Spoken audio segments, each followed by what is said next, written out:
Welcome to the Stop Over Drinking and Start Living podcast, where high-achieving, goal-oriented rebel women come to learn how to live a vibrant and fulfilling life without requiring alcohol to get through it. No labels, no judgments, no saying you'll never drink again. Just real proven methods to help you stop rebelling against yourself with alcohol so you can drink less and do more. I'm your host, Angela Mascenik. Let's dig in.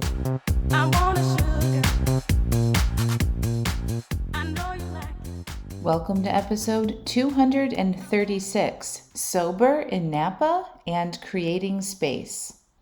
Well, hello. Welcome back to the podcast. I am excited to tell you about my mini trip to the Napa Valley and about creating space in your life, especially while you're cutting back on drinking, to decide what you want to do. So the first part is going to be sharing with you my experience in Napa, and it was amazing. So I went up there with my girlfriend Jen, and we decided to go to Calistoga, which is on the northern tip of the Napa Valley. And Calistoga is known for its hot springs and like volcanic ash mud baths and things like that. So, and wineries, of course. So I have been there many, many times. I'm sure you've heard me tell you all that I got married in a winery to my husband Pete 14 years ago in Sonoma. And when we lived in San Francisco, we would go up to wine country all the time. We had subscriptions to wine club memberships, and we would just pop up there for the day. And, we hosted a lot of wine tastings and went with friends there and vacationed there and all sorts of stuff. Lots of girls' trips there, all of it. And we were very immersed into that culture. And so I was really excited to go back to the area that I have a big attachment to and not drink and see what that experience was like. And it was really fun. I mean, I can't say that there was anything bad about it. It was fascinating to me, though, to notice like the marketing and how the whole industry and all the money that is supported by wine culture and drinking wine. As I've learned so much about wine culture and marketing and things like that in the alcohol industry, I just have a whole different perspective on the whole thing. So it's absolutely beautiful. So we're driving up through the valley, and there's all these beautiful rolling hills. If you've never been there, it's like farmland, but it's like the most beautiful farmland. So rolling green hills of vineyards with big estates on them, big, beautiful estates with buildings, and everything is very designed and beautiful. And you see like the mountains in the background and golden rolling hills of California. And it's just absolutely gorgeous. And there's the Napa Valley Wine Train that you drive past when you're driving up the main stretch of Napa. And on the Napa Valley Wine Train, I've looked into doing that years ago. But it's basically like, wine tasting experience and food, and, it's fancy and all the things. And the train just happened to be driving as we were driving up the road. And we're like, oh, there's the Napa Valley Wine Train. I'm like, oh, there's the Welcome to Napa Valley Region sign. And it was just very nostalgic and beautiful. And I was with a really good friend. And so our conversation was great. But as I'm going into it, I also said out loud to my friend, I'm like, it's just really interesting that all of this presentation of this area is to a drug. I mean, alcohol is a drug, just as a reminder to everybody, right? It's a drug that changes the way we operate, right? As humans, it changes our senses. It inebriates us. It reduces our inhibitions. It makes us feel buzzed. We feel differently when we take it. And it's the only drug that is so glamorized, right? Because there's so much money into this drug, and it's legal, and people make livings off of it, and it's a whole industry, right? And for the US, this is like the epitome of that industry, is this region in Northern California. And it makes it very confusing for people, right? They see this beautiful, glamorous, luxurious area and all these beautiful wineries and this landscape and these beautiful people. Like we stopped in St. Helena and walked around downtown on the way to our spa that we were staying at, the Calistoga Spa and Hot Springs. And we were shopping in the little downtown area, and like we were dressed up, we were wearing long, beautiful, flowing summer dresses, and like all the women were wearing the same, and it was beautiful, and everything was expensive, and it markets to a certain audience. And I think I don't know, it's interesting to note what that does to people, though. The people who overdrink it's not beautiful and glamorous all the time, right? And a lot of people have problems with it. And I also think it's interesting that this area is a tourist destination where you're invited to come wine tasting in your car.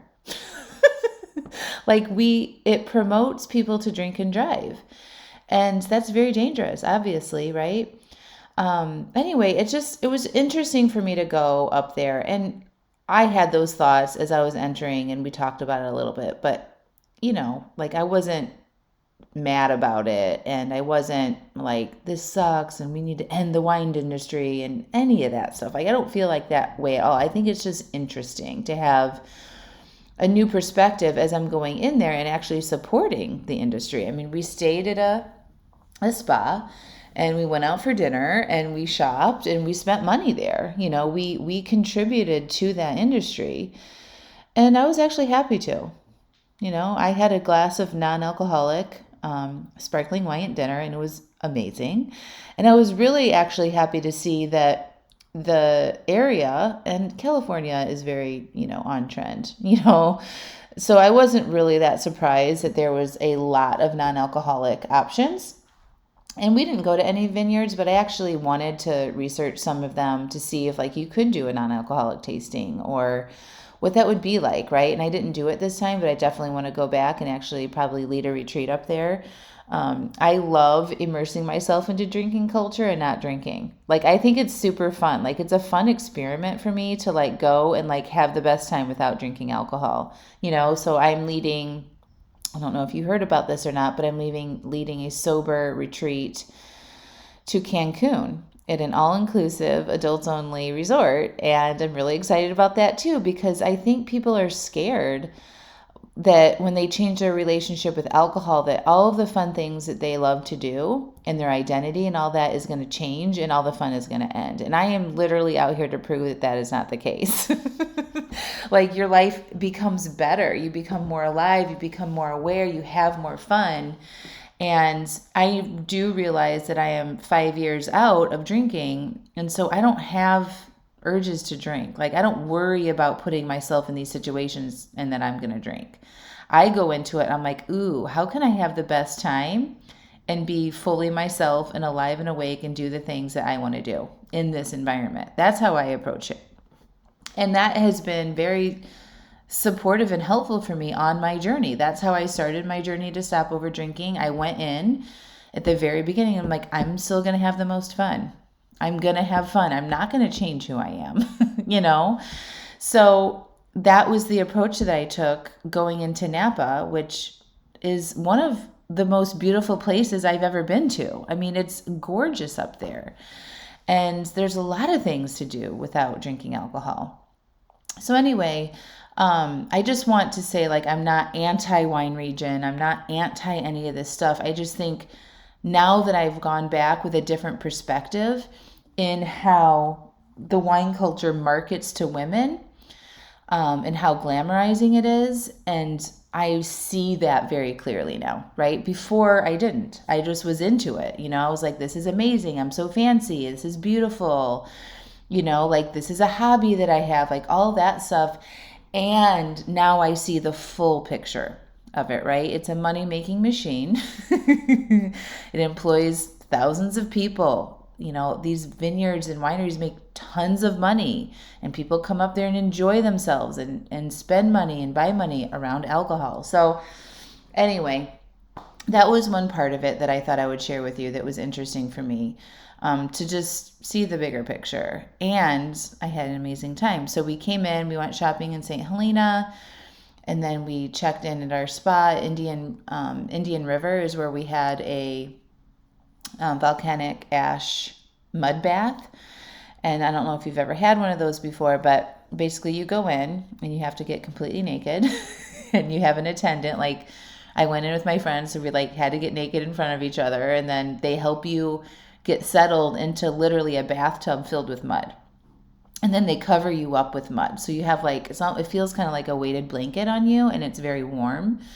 And you sit in that, and they put some on your face, and like you sit in that and immerse yourself in there for like 10 or 15 minutes. And then you get out and then you shower and like wash it all off and stuff. And then you go in and sit in another, it's all like mineral springs water, natural water from the area. And then we went into another bath and soaked, and another mineral type bath and soaked for, I don't know, 10 or 15 minutes. And then you go into like this resting room, and it's like a cooling room. It's all very warm. And then it's a private like little bed, and you just like have cucumbers on your eyelids and a cool wrap around your face, and you just sit there and relax, or lay down there and relax and cool off. And really, it's kind of like a meditative experience. So that was amazing. And then we checked into our hotel at the Calistoga Hot Springs and Resort. And I've been to that one many times. I've had mud baths there. I've stayed there before. I've enjoyed their pools. They have 3 outdoor pools that are all mineral springs, and they're heated in different temperatures. It is absolutely lovely. So we checked in there, and then we went out for dinner at Lavina, which is a delicious, tiny little boutique restaurant in downtown Calistoga. They had a lovely non-alcoholic drink menu. I was pretty surprised by it. They had a non-alcoholic sparkling wine, and they let me taste it before I ordered a glass, which I love so much. That was one thing, like, when I was really into wine, like I really liked like tasting it and making sure I really liked it. I liked like the experience of it and like the specialness of it. And, I was into it. So I'm like, I don't want a full glass of something that I don't know that I'm going to like. So like I would always ask to taste something.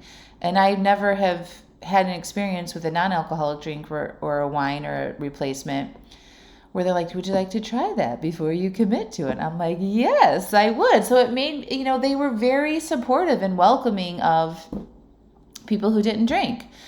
And my friend wasn't drinking either. And they had like amazing Italian sodas. And she got like this pomegranate Italian soda, and it was beautiful and pink. And I had my non-alcoholic champagne, and they, we dressed up, and like, it was amazing.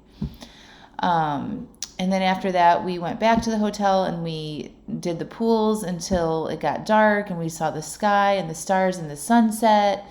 And the whole thing was just absolutely beautiful and amazing. And I loved every single second of it. It was so good. Our conversation was amazing. And then in the morning, we woke up and we spent the whole day at the pool. Like we checked out that day, but you can buy a pool pass there for $50. And you can come and go and spend literally all day at the pool. They close at 11 p.m. The pool's closed at 11 p.m. So we bought the $50 pass, and we stayed there all day. And we walked right across the street to a coffee shop. We went to this little deli who also had canned non-alcoholic beers and mocktails and all sorts of stuff. I was like, wow. So I tried a non-alcoholic beer that was made in the area. It was very good. And we just relaxed and enjoyed ourselves. And then on the way home, we went out for a nice dinner, and that was my experience. So I had fun. I definitely want to go back and stay longer. We only had one night and one day.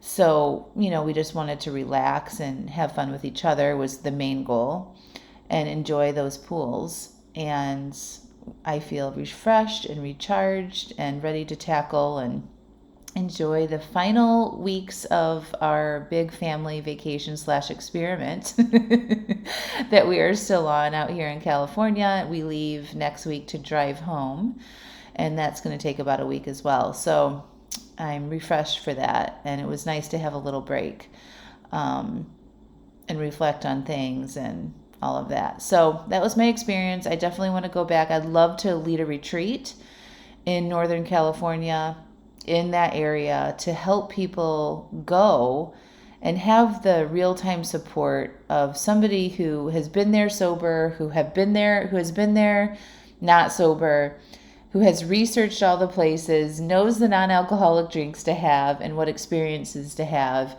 where y'all can come in and I have to think about that or navigate that or plan that or research that, and just everything is taken care of. So I would love to do that probably next fall, maybe sooner. We'll see.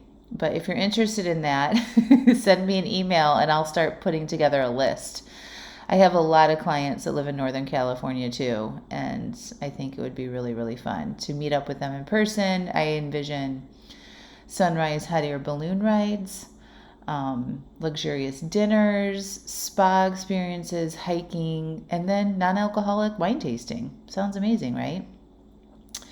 And coaching and working through urges and the feelings of desire and wanting to drink in real time with a professional. I think it's an amazing opportunity to go do the things that you love to do and see what it's like to not drink alcohol and see what you're missing out on.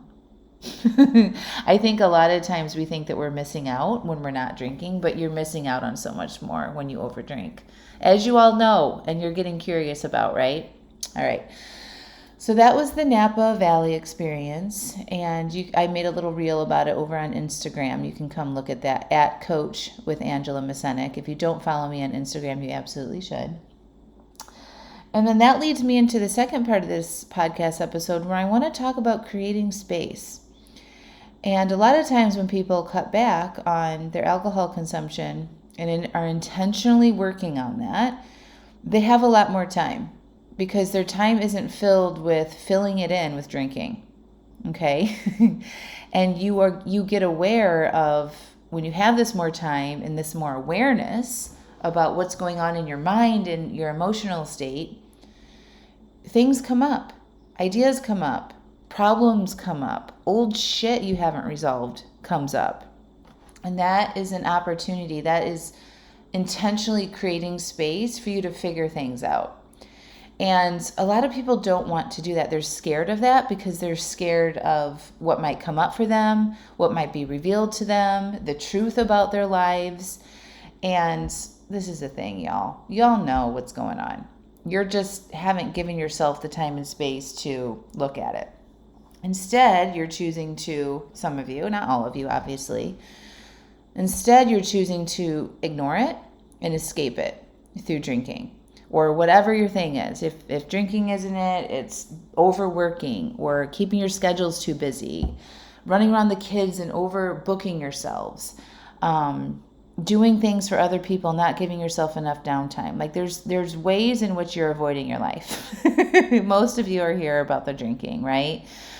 And so when you're filling your days with drinking or your evenings with drinking, you don't have time.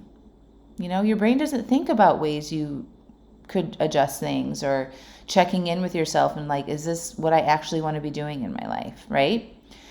So when you start to take a break, this is very common for these things to come up. A lot of times marriages get evaluated, right? And relationships with your family of origin get looked at and evaluated. Work issues, where you are in your career get evaluated. All of this stuff is very normal. Your past, any sort of traumas or things that happened to you in your past bubble up to the surface. It's all very, very common.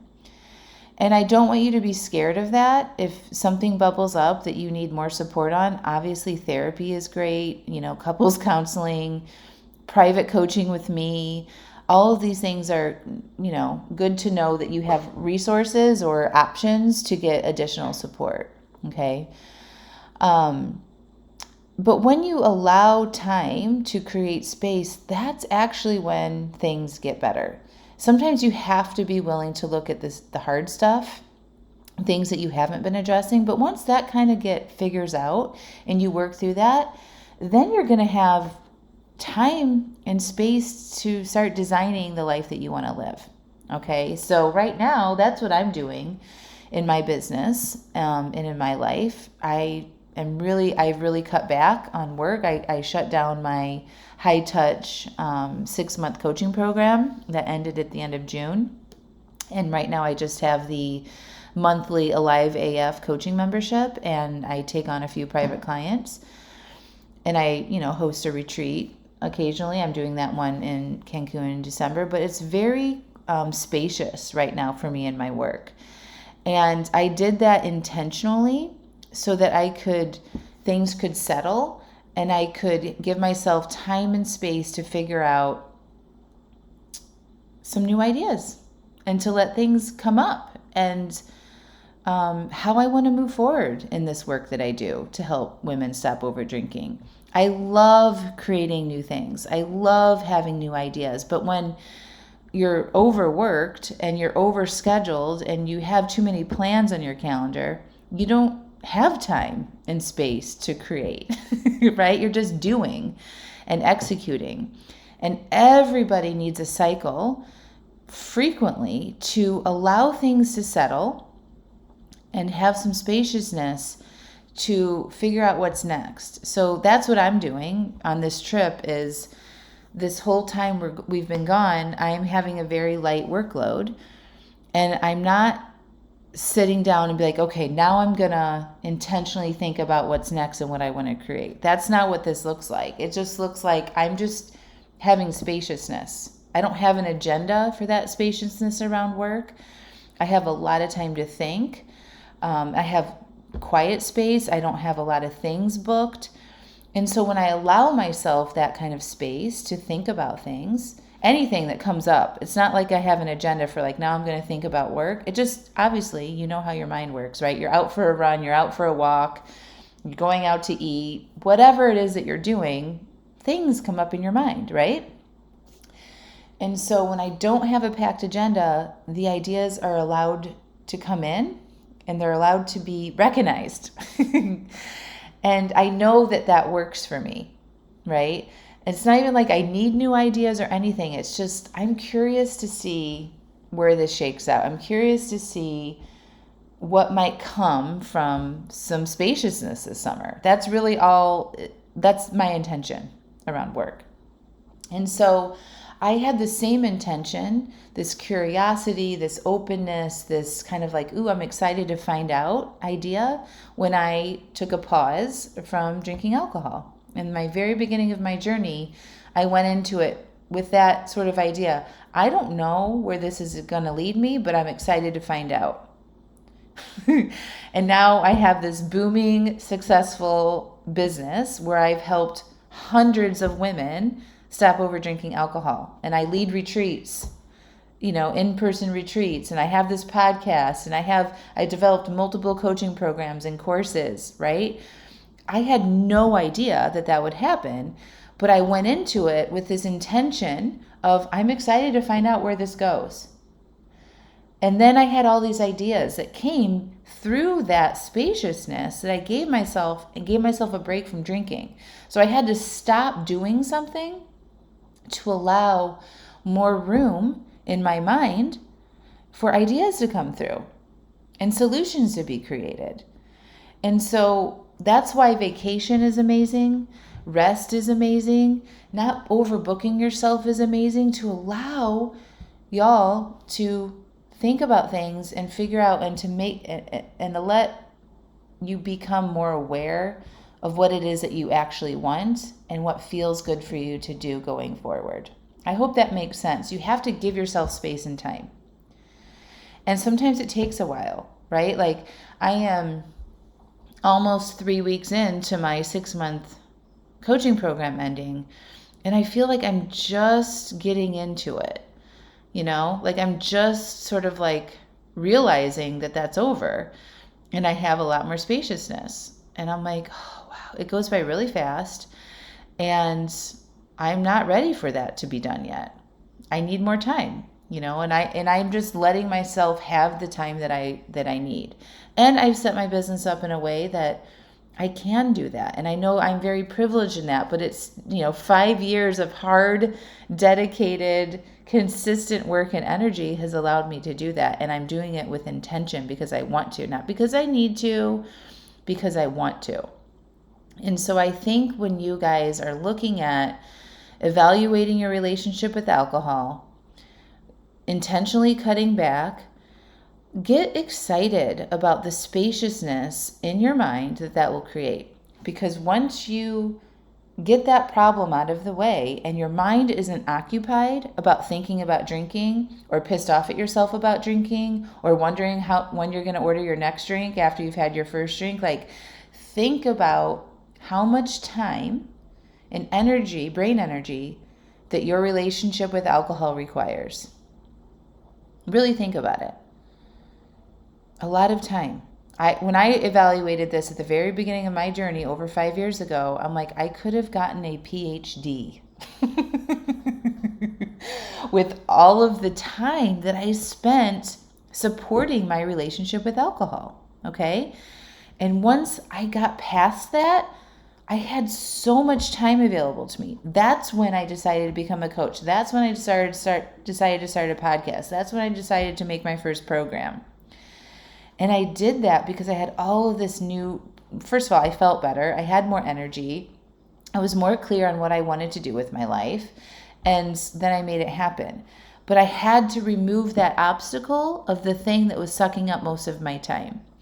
So even if you feel like you have a good hold on your relationship with alcohol right now, maybe you've cut back significantly, I would challenge you to simplify your life a little bit more, to cancel things that you're not super excited about, right? Simplify your life in some ways. Only do things that it's like a hell yes to. Enlist some help if you can. And give yourself an opportunity to have some spaciousness in your days, to have no plans on a Saturday, to not go out during the week for a week and be at home in the evenings and see what happens. So many of you, I've coached hundreds of you. I know your patterns. You overstretch yourself. You keep yourself so busy. You do and do and do and do, and then you get exhausted, and then you need to drink. So this is also a strategy to help you drink less, is to cut back on some of the things that you don't need to be doing. If you're working full time, you need rest and relaxation at the end of the day. I can't imagine. I just don't do this in my regular everyday life, and I know I'm just me, but my preference is when I'm working and I'm grinding, full time, going out at the end of the day, going out for dinner, being social, I am done. That's not good for me. I would overextend myself, and I used to do that all the time. I used to go out a lot after work, working all day, going out, booked myself up on the weekends, overextended my travel and weekend trips, and so I was always going, and I would burn myself out. So you don't have to quit your job. You don't have to make anything extreme changes right now. But what if you just cut back a little bit on that stuff and gave yourself some spaciousness to figure out what needs addressed and then figure out what you need to do next? So that's what I wanted to say about that. And if you want to work with me, I can help you through all of this stuff, y'all. Join Alive AF. The link is in the show notes. Monthly membership. Come in, do our workshops, join a live coaching call, take the easy to do course. Be intentional about what you want to do, and you're intentional about your relationship with alcohol in a judgment-free zone where we learn through our failures and our slip-ups and keep moving forward. And then if you want to come with me in person, it's going to be super fun. You should come to Cancun with me in December. So click the link in that to see what that looks like and the details of that. If you have any questions about that retreat, just shoot me an email, hello@angelamascenik.com. And that's what I got for you, my friends. Create space. Know that you can have fun when you change your relationship with alcohol. Use me as an example. And I'll talk to y'all next week. Love you. Bye.